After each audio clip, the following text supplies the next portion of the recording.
Jack London, Love of Life. Read by Sebastian Schulz. This out of all will remain. They have lived and have tossed. So much of the game will be gain, though the gold of the dice has been lost. They limped painfully down the bank, and once the foremost of the two men staggered among the rough-strewn rocks. They were tired and weak, and their faces had the drawn expression of patience which comes of hardship long endured. They were heavily burdened with blanket packs, which were strapped to their shoulders. Head straps passing across the forehead helped support these packs. Each man carried a rifle. They walked in a stoop posture, the shoulders well forward, the head still farther forward, the eyes bent upon the ground. "I wish we had just about 2 of them cartridges that's layin' in that cache of ourn," said the second man. His voice was utterly and drearily expressionless. He spoke without enthusiasm, and the first man, limping into the milky stream that foamed over the rocks, vouchsafed no reply. The other man followed at his heels. They did not remove their footgear, though the water was icy cold, so cold that their ankles ached and their feet went numb.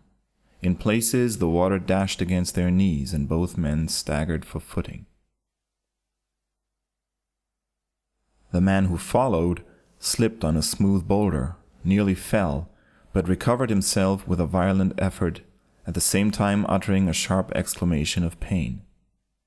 He seemed faint and dizzy, and put out his free hand while he reeled, as though seeking support against the air. When he had steadied himself, he stepped forward, but reeled again and nearly fell. Then he stood still and looked at the other man, who had never turned his head. The man stood still for fully a minute, as though debating with himself. Then he called out, "I say, Bill, I've sprained my ankle." Bill staggered on through the milky water. He did not look around. The man watched him go, and though his face was expressionless as ever, his eyes were like the eyes of a wounded deer. The other man limped up the farther bank and continued straight on without looking back. The man in the stream watched him. His lips trembled a little, so that the rough thatch of brown hair which covered them was visibly agitated. His tongue even strayed out to moisten them. "Bill!" he cried out.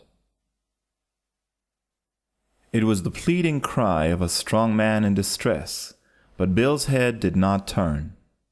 The man watched him go, limping grotesquely and lurching forward with stammering gait up the slow slope toward the soft skyline of the low-lying hill. He watched him go till he passed over the crest and disappeared. Then he turned his gaze and slowly took in the circle of the world that remained to him now that Bill was gone. Near the horizon the sun was smoldering dimly, almost obscured by formless mists and vapors, which gave an impression of mass and density without outline or tangibility. The man pulled out his watch, the while resting his weight on one leg. It was 4 o'clock, and as the season was near the last of July or 1st of August, he did not know the precise date within a week or 2.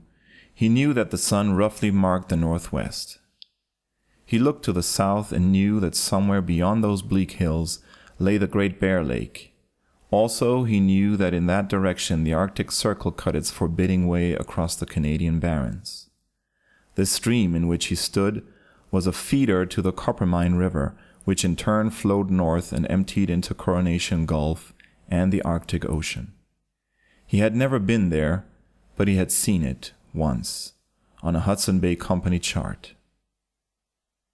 Again his gaze completed the circle of the world about him.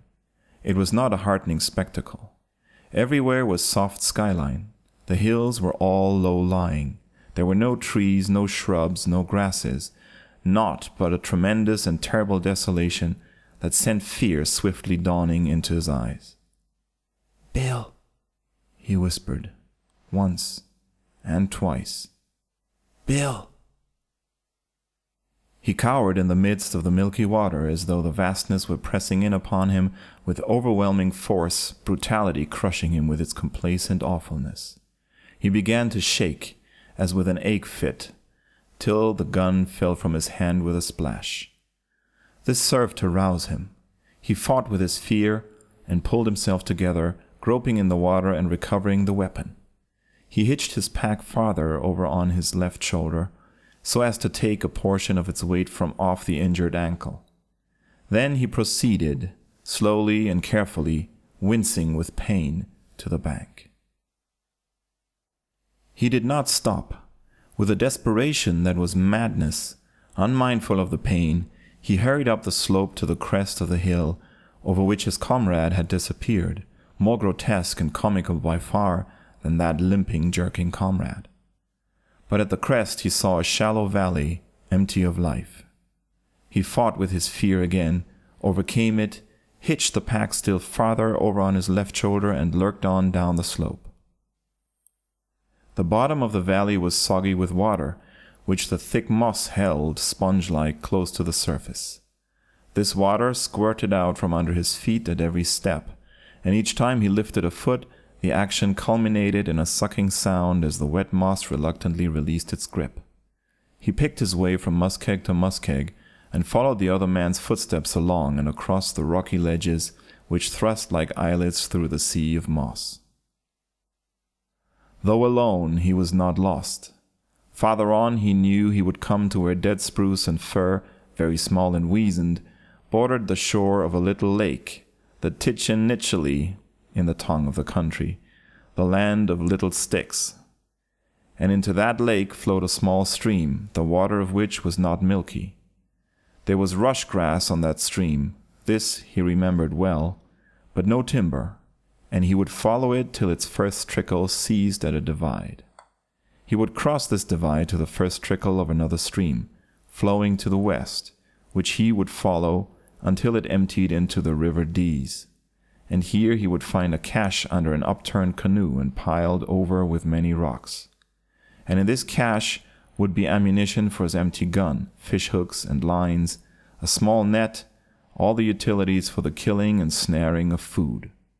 Also, he would find flour, not much, a piece of bacon, and some beans. Bill would be waiting for him there, and they would paddle away south down the Dease to the Great Bear Lake.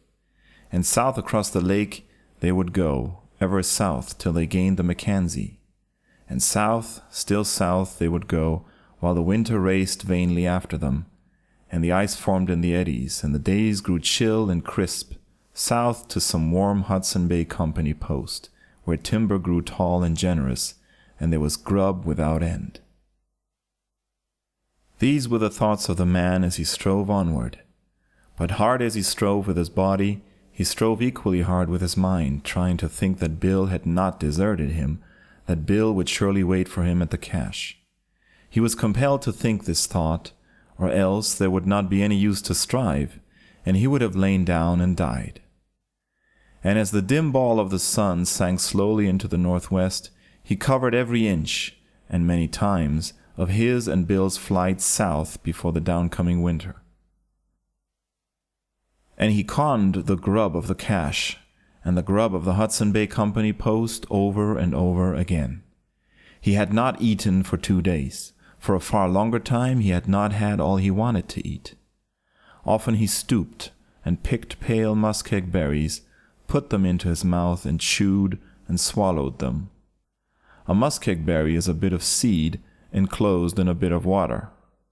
In the mouth the water melts away, and the seed chews sharp and bitter.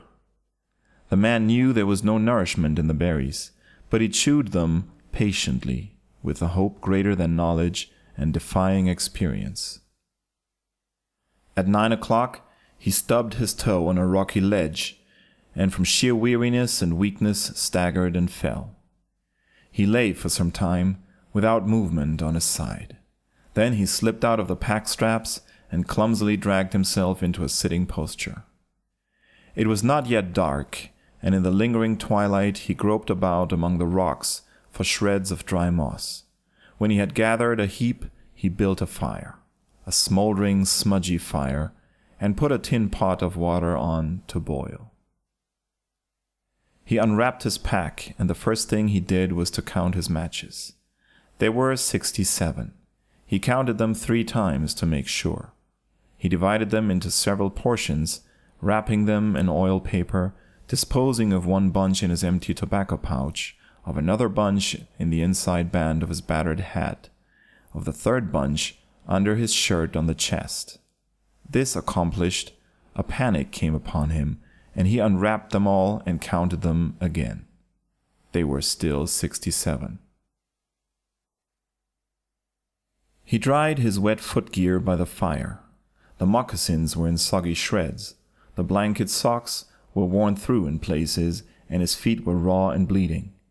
His ankle was throbbing, and he gave it an examination. It had swollen to the size of his knee. He tore a long strip from one of his 2 blankets and bound the ankle tightly. He tore other strips and bound them about his feet to serve for both moccasins and socks.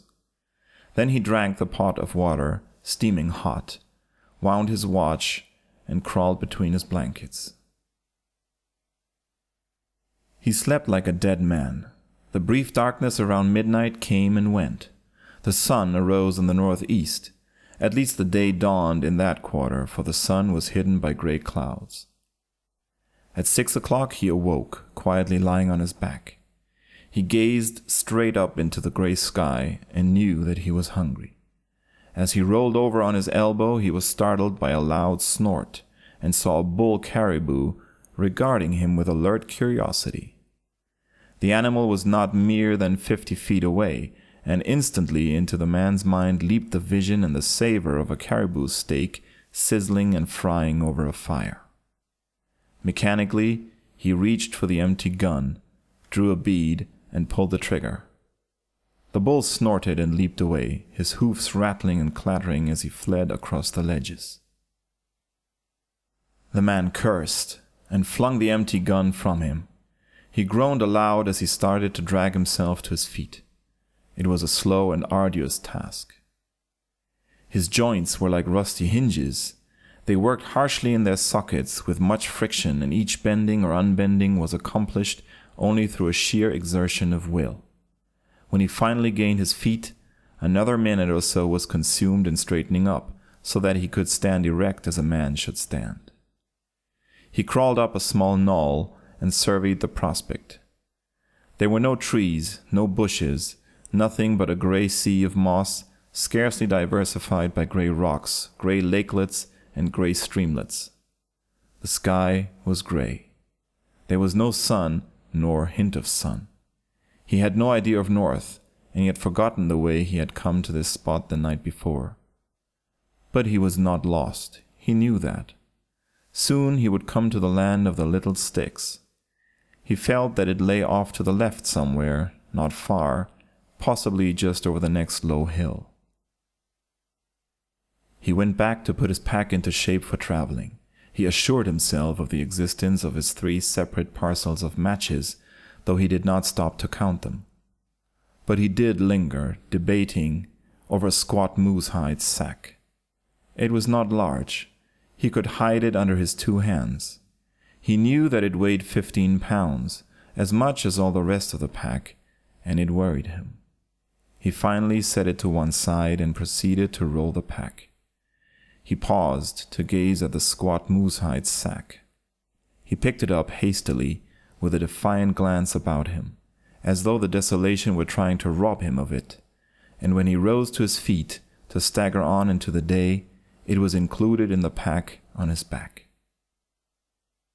He bore away to the left, stopping now and again to eat muskeg berries. His ankle had stiffened, his limp was more pronounced, but the pain of it was as nothing compared with the pain of his stomach. The hunger pangs were sharp. They gnawed and gnawed until he could not keep his mind steady on the course he must pursue to gain the land of little sticks. The muskeg berries did not allay this gnawing, while they made his tongue and the roof of his mouth sore with their irritating bite. He came upon a valley where rock ptarmigan rose on whirring wings from the ledges and muskegs. "Curr, curr, curr," was the cry they made. He threw stones at them, but could not hit them. He placed his pack on the ground and stalked them as a cat stalks a sparrow. The sharp rocks cut through his pants legs till his knees left a trail of blood. But the hurt was lost in the hurt of his hunger. He squirmed over the wet moss, saturating his clothes and chilling his body, but he was not aware of it, so great was his fever for food. And always the ptarmigan rose, whirring before him, till their "curr, curr, curr" became a mock to him, and he cursed them and cried aloud at them with their own cry. Once he crawled upon one that must have been asleep. He did not see it till it shot up in his face from its rocky nook. He made a clutch, as startled as was the rise of the ptarmigan, and there remained in his hand 3 tail feathers. As he watched its flight, he hated it, as though it had done him some terrible wrong. Then he returned and shouldered his pack. As the day wore along, he came into valleys or swales, where game was more plentiful. A band of caribou passed by, 20 and odd animals, tantalizingly within rifle range. He felt a wild desire to run after them, a certitude that he could run them down. A black fox came toward him, carrying a ptarmigan in his mouth. The man shouted.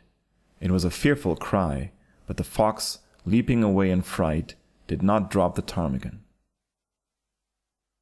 Late in the afternoon he followed a stream, milky with lime, which ran through sparse patches of rush grass.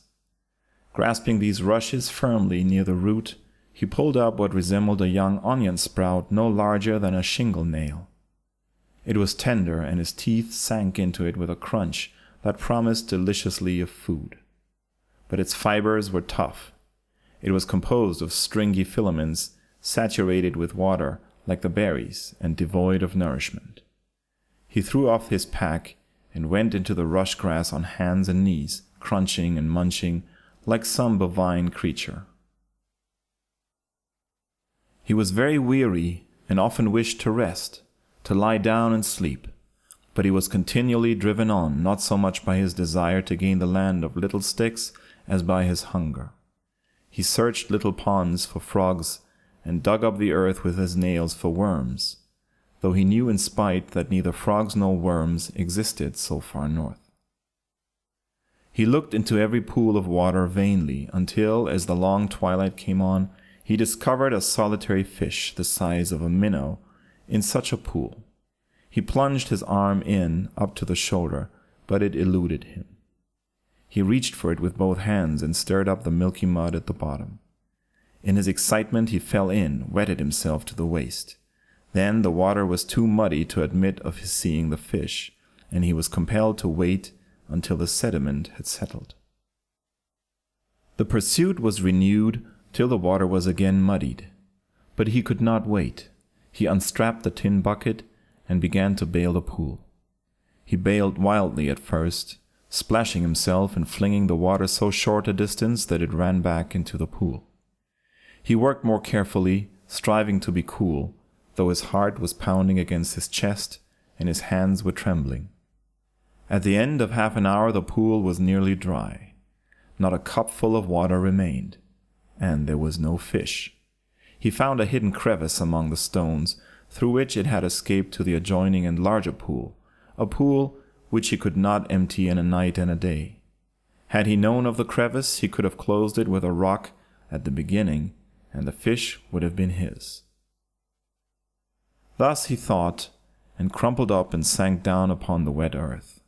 At first he cried softly to himself. Then he cried loudly to the pitiless desolation that ringed him around, and for a long time after he was shaken by great dry sobs. He built a fire and warmed himself by drinking quarts of hot water, and made camp on a rocky ledge in the same fashion he had the night before. The last thing he did was to see that his matches were dry and to wind his watch. The blankets were wet and clammy. His ankle pulsed with pain. But he knew only that he was hungry, and through his restless sleep he dreamed of feasts and banquets, and of food served and spread in all imaginable ways. He awoke chilled and sick. There was no sun. The gray of earth and sky had become deeper, more profound. A raw wind was blowing, and the first flurries of snow were whitening the hilltops. The air about him thickened and grew white, while he made a fire and boiled more water. It was wet snow, half rain, and the flakes were large and soggy. At first they melted as soon as they came in contact with the earth, but ever more fell, covering the ground, putting out the fire, spoiling his supply of moss fuel. This was a signal for him to strap on his pack and stumble onward he knew not where.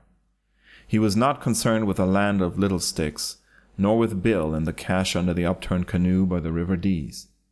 He was mastered by the verb to eat. He was hunger mad.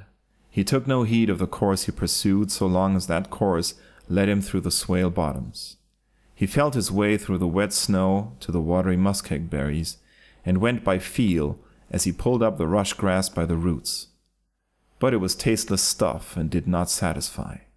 He found a weed that tasted sour, and he ate all he could find of it, which was not much, for it was a creeping growth, easily hidden under the several inches of snow.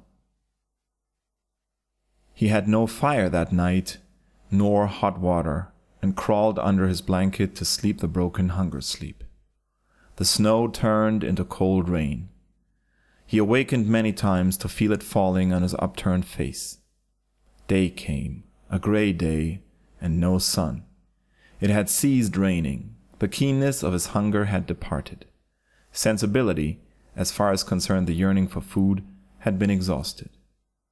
There was a dull, heavy ache in his stomach, but it did not bother him so much. He was more rational, and once more he was chiefly interested in the land of little sticks and the cache by the River Dees. He ripped the remnant of one of his blankets into strips and bound his bleeding feet. Also, he re-cinched the injured ankle and prepared himself for a day of travel. When he came to his pack, he paused long over the squat moose hide sack, but in the end it went with him. The snow had melted under the rain, and only the hilltops showed white. The sun came out, and he succeeded in locating the points of the compass, though he knew now that he was lost. Perhaps in his previous day's wanderings he had edged away too far to the left.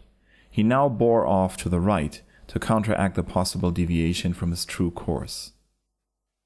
Though the hunger pangs were no longer so exquisite, he realized that he was weak. He was compelled to pause for frequent rests when he attacked the muskeg berries and rush grass patches.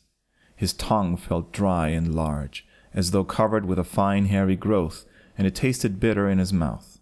His heart gave him a great deal of trouble. When he had traveled a few minutes, it would begin a remorseless thump, thump, thump, and then leap up and away in a painful flutter of beats that choked him and made him go faint and dizzy. In the middle of the day he found 2 minnows in a large pool. It was impossible to bail it, but he was calmer now and managed to catch them in his tin bucket. They were no longer than his little finger, but he was not particularly hungry. The dull ache in his stomach had been growing duller and fainter. It seemed almost that his stomach was dozing. He ate the fish raw, masticating with painstaking care, for the eating was an act of pure reason. While he had no desire to eat, he knew that he must eat to live. In the evening he caught 3 more minnows, eating 2 and saving the 3rd for breakfast. The sun had dried stray shreds of moss, and he was able to warm himself with hot water. He had not covered more than 10 miles that day, and the next day, traveling whenever his heart permitted him, he covered no more than 5 miles. But his stomach did not give him the slightest uneasiness. It had gone to sleep. He was in a strange country, too, and the caribou were growing more plentiful, also the wolves. Often their yelps drifted across the desolation, and once he saw 3 of them slinking away before his path. Another night, and in the morning Being more rational, he untied the leather string that fastened the squat moose hide sack. From its open mouth poured a yellow stream of coarse gold dust and nuggets. He roughly divided the gold in halves, caching one half on a prominent ledge, wrapped in a piece of blanket, and returning the other half to the sack. He also began to use strips of the one remaining blanket for his feet. He still clung to his gun, for there were cartridges in that cache by the River Dees. This was a day of fog, and this day hunger awoke in him again. He was very weak, and was afflicted with a giddiness which at times blinded him. It was no uncommon thing now for him to stumble and fall, and stumbling once, he fell squarely into a ptarmigan nest. There were 4 newly hatched chicks, a day old, little specks of pulsating life, no more than a mouthful, and he ate them ravenously, thrusting them alive into his mouth and crunching them like eggshells between his teeth. The mother ptarmigan beat about him with great outcry. He used his gun as a club with which to knock her over, but she dodged out of reach. He threw stones at her, and with one chance shot broke a wing.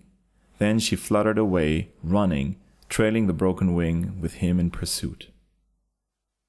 The little chicks had no more than whetted his appetite. He hopped and bobbed clumsily along on his injured ankle, throwing stones and screaming hoarsely at times, at other times hopping and bobbing silently along, picking himself up grimly and patiently when he fell, or rubbing his eyes with his hand when the giddiness threatened to overpower him. The chase led him across swampy ground in the bottom of the valley, and he came upon footprints in the soggy moss. They were not his own, he could see that. They must be Bill's. But he could not stop, for the mother ptarmigan was running on. He would catch her first, then he would return and investigate.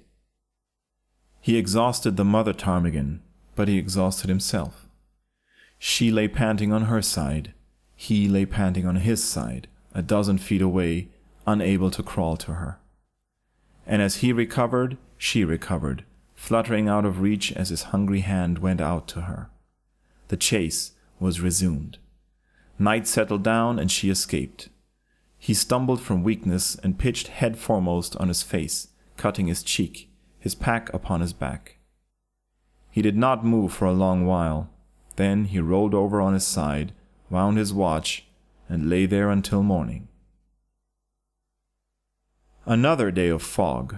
Half of his last blanket had gone into foot wrappings. He failed to pick up Bill's trail. It did not matter. His hunger was driving him too compellingly, only he wondered if Bill, too, were lost. By midday, the irk of his pack became too oppressive. Again he divided the gold, this time merely spilling half of it on the ground. In the afternoon he threw the rest of it away, there remaining to him only the half-blanket, the tin bucket, and the rifle. An hallucination began to trouble him. He felt confident that one cartridge remained to him. It was in the chamber of the rifle, and he had overlooked it. On the other hand, he knew all the time that the chamber was empty. But the hallucination persisted. He fought it off for hours, then threw his rifle open and was confronted with emptiness. The disappointment was as bitter as though he had really expected to find the cartridge. He plodded on for half an hour when the hallucination arose again. Again he fought it, and still it persisted, till, for very relief, he opened his rifle to unconvince himself. At times his mind wandered farther afield, and he plodded on, a mere automaton, strange conceits and whimsicalities gnawing at his brain like worms. But these excursions out of the real were of brief duration, for ever the pangs of the hunger bite called him back. He was jerked back abruptly once from such an excursion by a sight that caused him nearly to faint. He reeled and swayed, doddering like a drunken man to keep from falling. Before him stood a horse. A horse! He could not believe his eyes. A thick mist was in them, intershot with sparkling points of light. He rubbed his eyes savagely to clear his vision, and beheld, not a horse, but a great brown bear. The animal was studying him with bellicose curiosity. The man had brought his gun halfway to his shoulder before he realized. He lowered it and drew his hunting knife from its beaded sheath at his hip. Before him was meat and life. He ran his thumb along the edge of his knife. It was sharp. The point was sharp. He would fling himself upon the bear and kill it. But his heart began its warning thump, thump, thump. Then followed the wild upward leap and tattoo of flutters, the pressing as of an iron band about his forehead, the creeping of the dizziness into his brain. His desperate courage was evicted by a great surge of fear. In his weakness, what if the animal attacked him? He drew himself up to his most imposing stature, gripping the knife and staring hard at the bear. The bear advanced clumsily a couple of steps, reared up and gave vent to a tentative growl. If the man ran, he would run after him. But the man did not run. He was animated now with the courage of fear. He, too, growled, savagely, terribly, voicing the fear that is to life germane and that lies twisted about life's deepest roots. The bear edged away to one side, growling menacingly, himself appalled by this mysterious creature that appeared upright and unafraid. But the man did not move. He stood like a statue till the danger was past, when he yielded to a fit of trembling and sank down into the wet moss. He pulled himself together and went on, afraid now in a new way. It was not the fear that he should die passively from lack of food, but that he should be destroyed violently before starvation had exhausted the last particle of the endeavor in him that made towards surviving. There were the wolves. Back and forth across the desolation drifted their howls, weaving the very air into a fabric of menace that was so tangible that he found himself, arms in the air, pressing it back from him as it might be the walls of a wind-blown tent. Now and again, the wolves, in packs of 2 and 3, crossed his path, but they sheered clear of him. They were not in sufficient numbers, and besides they were hunting the caribou, which did not battle, while this strange creature that walked erect might scratch and bite. In the late afternoon he came upon scattered bones where the wolves had made a kill. The debris had been a caribou calf an hour before, squawking and running, and very much alive. He contemplated the bones, clean picked and polished, pink with a cell life in them which had not yet died. Could it possibly be that he might be that ere the day was done? Such was life, eh? A vain and fleeting thing. It was only life that pained. There was no hurt in death. To die was to sleep. It meant cessation, rest. Then why was he not content to die? But he did not moralize long.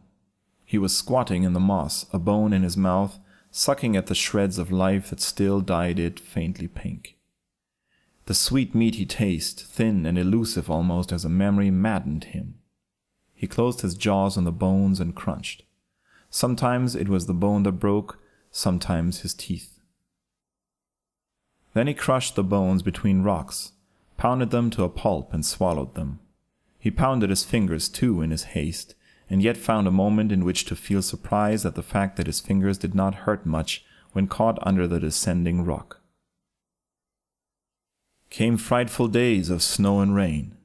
He did not know when he made camp, when he broke camp. He traveled in the night as much as in the day. He rested wherever he fell, crawled on whenever the dying life in him flickered up and burned less dimly. He, as a man, no longer strove. It was the life in him, unwilling to die, that drove him on. He did not suffer.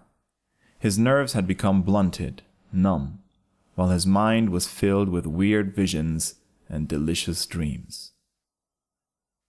But ever he sucked and chewed on the crushed bones of the caribou calf, the least remnants of which he had gathered up and carried with him. He crossed no more hills or divides, but automatically followed a large stream which flowed through a wide and shallow valley. He did not see the stream, nor this valley. He saw nothing save visions. Soul and body walked or crawled side by side, yet apart, so slender was the thread that bound them. He awoke in his right mind, lying on his back on a rocky ledge. The sun was shining bright and warm. Afar off he heard the squawking of caribou calves. He was aware of vague memories of rain and wind and snow, but whether he had been beaten by the storm for 2 days or 2 weeks, he did not know. For some time he lay without movement, the genial sunshine pouring upon him and saturating his miserable body with its warmth. A fine day, he thought. Perhaps he could manage to locate himself. By a painful effort he rolled over on his side. Below him flowed a wide and sluggish river. Its unfamiliarity puzzled him. Slowly he followed it with his eyes, winding in wide sweeps among the bleak, bare hills, bleaker and barer and lower-lying than any hills he had yet encountered. Slowly, deliberately, without excitement or more than the most casual interest, he followed the course of the strange stream toward the skyline and saw it emptying into a bright and shining sea. He was still unexcited. Most unusual, he thought, a vision or a mirage, more likely a vision, a trick of his disordered mind. He was confirmed in this by sight of a ship lying at anchor in the midst of the shining sea. He closed his eyes for a while, then opened them. Strange how the vision persisted. Yet not strange. He knew there were no seas or ships in the heart of the barren lands, just as he had known there was no cartridge in the empty rifle. He heard a snuffle behind him, a half-choking gasp, a cough. Very slowly, because of his exceeding weakness and stiffness, he rolled over on his other side. He could see nothing near at hand, but he waited patiently. Again came the snuffle and cough, and outlined between 2 jagged rocks not a score of feet away, he made out the gray head of a wolf. The sharp ears were not pricked so sharply as he had seen them on other wolves. The eyes were bleared and bloodshot. The head seemed to droop limply and forlornly. The animal blinked continually in the sunshine. It seemed sick. As he looked, it snuffled and coughed again. This at least was real, he thought, and turned on the other side so that he might see the reality of the world which had been veiled from him before by the vision. But the sea still shone in the distance, and the ship was plainly discernible. Was it reality after all? He closed his eyes for a long while and thought, and then it came to him. He had been making north by east, away from the Dease Divide, and into the Coppermine Valley. This wide and sluggish river was the Coppermine. That shining sea was the Arctic Ocean. That ship was a whaler, strayed east, far east, from the mouth of the Mackenzie, and it was lying at anchor in Coronation Gulf. He remembered the Hudson Bay Company chart he had seen long ago, and it was all clear and reasonable to him. He sat up and turned his attention to immediate affairs. He had worn through the blanket wrappings, and his feet were shapeless lumps of raw meat. His last blanket was gone. Rifle and knife were both missing. He had lost his hat somewhere, with a bunch of matches in the band, but the matches against his chest were safe and dry inside the tobacco pouch and oil paper. He looked at his watch. It marked 11 o'clock and was still running. Evidently, he had kept it wound. He was calm and collected. Though extremely weak, he had no sensation of pain. He was not hungry. The thought of food was not even pleasant to him, and whatever he did was done by his reason alone. He ripped off his pants legs to the knees and bound them about his feet. Somehow he had succeeded in retaining the tin bucket. He would have some hot water before he began what he foresaw was to be a terrible journey to the ship. His movements were slow. He shook as with a palsy. When he started to collect dry moss, he found he could not rise to his feet. He tried again and again, then contented himself with crawling about on hands and knees. Once he crawled near to the sick wolf. The animal dragged itself reluctantly out of his way, licking its chops with a tongue which seemed hardly to have the strength to curl. The man noticed that the tongue was not the customary healthy red. It was a yellowish-brown and seemed coated with a rough and half-dry mucus. After he had drunk a quart of hot water, the man found he was able to stand, and even to walk as well as a dying man might be supposed to walk. Every minute or so he was compelled to rest. His steps were feeble and uncertain, just as the wolves that trailed him were feeble and uncertain. And that night, when the shining sea was blotted out by blackness, he knew he was nearer to it by no more than 4 miles. Throughout the night, he heard the cough of the sick wolf, and now and then the squawking of the caribou calves. There was life all around him, but it was strong life, very much alive and well, and he knew the sick wolf clung to the sick man's trail in the hope that the man would die first. In the morning, on opening his eyes, he beheld it regarding him with a wistful and hungry stare. It stood crouched, with tail between its legs, like a miserable and woebegone dog. It shivered in the chill morning wind, and grinned dispiritedly when the man spoke to it in a voice that achieved no more than a hoarse whisper. The sun rose brightly, and all morning the man tottered and fell toward the ship on the shining sea. The weather was perfect. It was the brief Indian summer of the high latitudes. It might last a week. Tomorrow or next day it might be gone. In the afternoon the man came upon a trail. It was of another man who did not walk, but who dragged himself on all fours. The man thought it might be Bill, but he thought in a dull, uninterested way. He had no curiosity. In fact, sensation and emotion had left him. He was no longer susceptible to pain. Stomach and nerves had gone to sleep. Yet the life that was in him drove him on. He was very weary, but it refused to die. It was because it refused to die that he still ate muskeg berries and minnows, drank his hot water, and kept a wary eye on the sick wolf. He followed the trail of the other man who dragged himself along, and soon came to the end of it.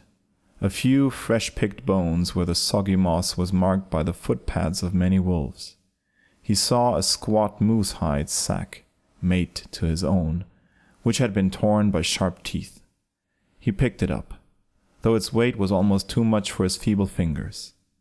Bill had carried it to the last. Ha ha! He would have the laugh on Bill. He would survive and carry it to the ship in the shining sea. His mirth was hoarse and ghastly, like a raven's croak, and the sick wolf joined him, howling lugubriously. The man ceased suddenly. How could he have the laugh on Bill if that were Bill, if those bones so pinky white and clean were Bill?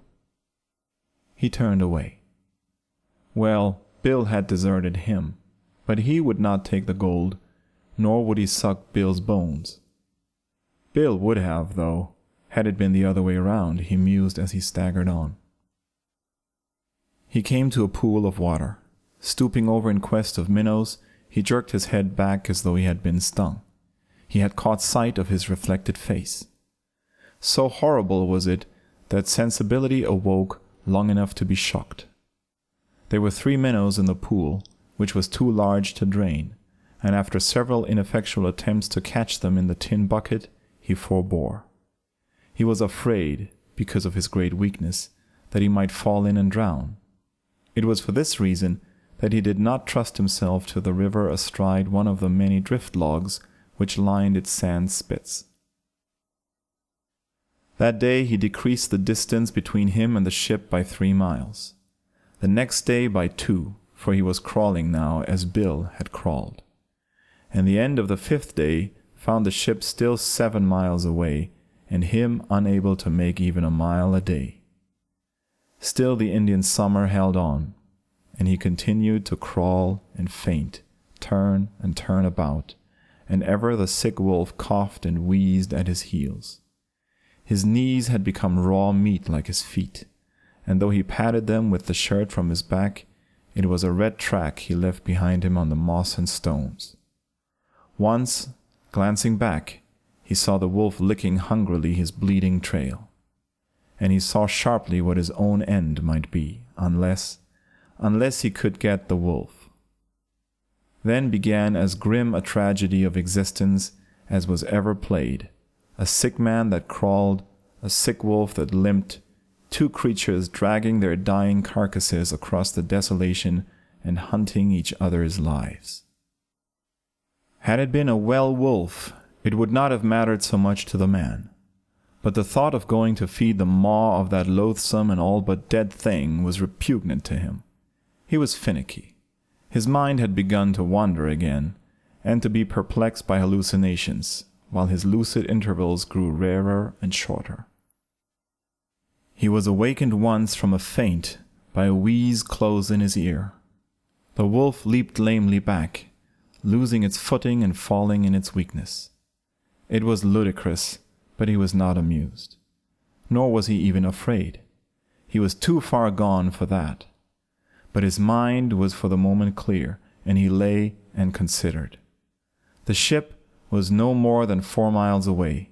He could see it quite distinctly when he rubbed the mists out of his eyes, and he could see the white sail of a small boat cutting the water of the shining sea.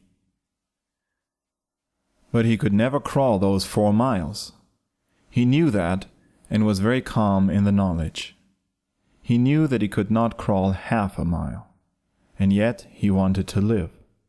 It was very unreasonable that he should die after all he had undergone. Fate asked too much of him, and, dying, he declined to die. It was stark madness, perhaps, but in the very grip of death he defied death, and refused to die. He closed his eyes and composed himself with infinite precaution. He steeled himself to keep above the suffocating languor that lapped like a rising tide through all the wells of his being. It was very like a sea, this deadly languor, that rose and drowned his consciousness bit by bit. Sometimes he was all but submerged, swimming through oblivion with a faltering stroke, and again, by some strange alchemy of soul, he would find another shred of will and strike out more strongly. Without movement, he lay on his back, and he could hear, slowly drawing near and nearer, the wheezing intake and output of the sick wolf's breath. It drew closer, ever closer, through an infinitude of time, and he did not move. It was at his ear. The harsh, dry tongue grated like sandpaper against his cheek. His hands shot out, or at least he willed them to shoot out. The fingers were curved like talons, but they closed on empty air. Swiftness and certitude require strength, and the man had not this strength. The patience of the wolf was terrible. The man's patience was no less terrible. For half a day he lay motionless, fighting off unconsciousness and waiting for the thing that was to feed upon him and upon which he wished to feed. Sometimes the languid sea rose over him and he dreamed long dreams. But ever through it all, waking and dreaming, he waited for the wheezing breath and the harsh caress of the tongue. He did not hear the breath, and he slipped slowly from some dream to the feel of the tongue along his hand. He waited. The fangs pressed softly, the pressure increased. The wolf was exerting its last strength in an effort to sink teeth in the food for which it had waited so long. But the man had waited long, and the lacerated hand closed on the jaw. Slowly, while the wolf struggled feebly and the hand clutched feebly, the other hand crept across to a grip. 5 minutes later, the whole weight of the man's body was on top of the wolf. The hands had not sufficient strength to choke the wolf, but the face of the man was pressed close to the throat of the wolf, and the mouth of the man was full of hair. At the end of half an hour, the man was aware of a warm trickle in his throat. It was not pleasant. It was like molten lead being forced into his stomach, and it was forced by his will alone. Later, the man rolled over on his back and slept. There were some members of a scientific expedition on the whale ship Bedford. From the deck, they remarked a strange object on the shore. It was moving down the beach toward the water. They were unable to classify it, and, being scientific men, they climbed into the whaleboat alongside and went ashore to see. And they saw something that was alive, but which could hardly be called a man. It was blind, unconscious. It squirmed along the ground like some monstrous worm. Most of its efforts were ineffectual, but it was persistent, and it writhed and twisted and went ahead perhaps a score of feet an hour. 3 weeks afterward, the man lay in a bunk on the whale ship Bedford, and with tears streaming down his wasted cheeks told who he was and what he had undergone. He also babbled incoherently of his mother, of sunny Southern California, and a home among the orange groves and flowers. The days were not many after that when he sat at table with the scientific men and ship's officers. He gloated over the spectacle of so much food, watching it anxiously as it went into the mouths of others. With the disappearance of each mouthful, an expression of deep regret came into his eyes. He was quite sane, yet he hated those men at mealtime. He was haunted by a fear that the food would not last. He inquired of the cook, the cabin boy, the captain, concerning the food stores. They reassured him countless times, but he could not believe them and pried cunningly about the lazarette to see with his own eyes. It was noticed that the man was getting fat. He grew stouter with each day. The scientific men shook their heads and theorized. They limited the man at his meals, but still his girth increased, and he swelled prodigiously under his shirt. The sailors grinned. They knew. And when the scientific men set a watch on the man, they knew too. They saw him slouch forward after breakfast, and, like a mendicant, with outstretched palm, accost a sailor. The sailor grinned and passed him a fragment of sea biscuit. He clutched it avariciously, looked at it as a miser looks at gold, and thrust it into his shirt bosom. Similar were the donations from other grinning sailors. The scientific men were discreet. They let him alone. But they privily examined his bunk. It was lined with hardtack. The mattress was stuffed with hardtack. Every nook and cranny was filled with hardtack. Yet he was sane. He was taking precautions against another possible famine. That was all. He would recover from it, the scientific men said, and he did, ere the Bedford's anchor rumbled down in San Francisco Bay.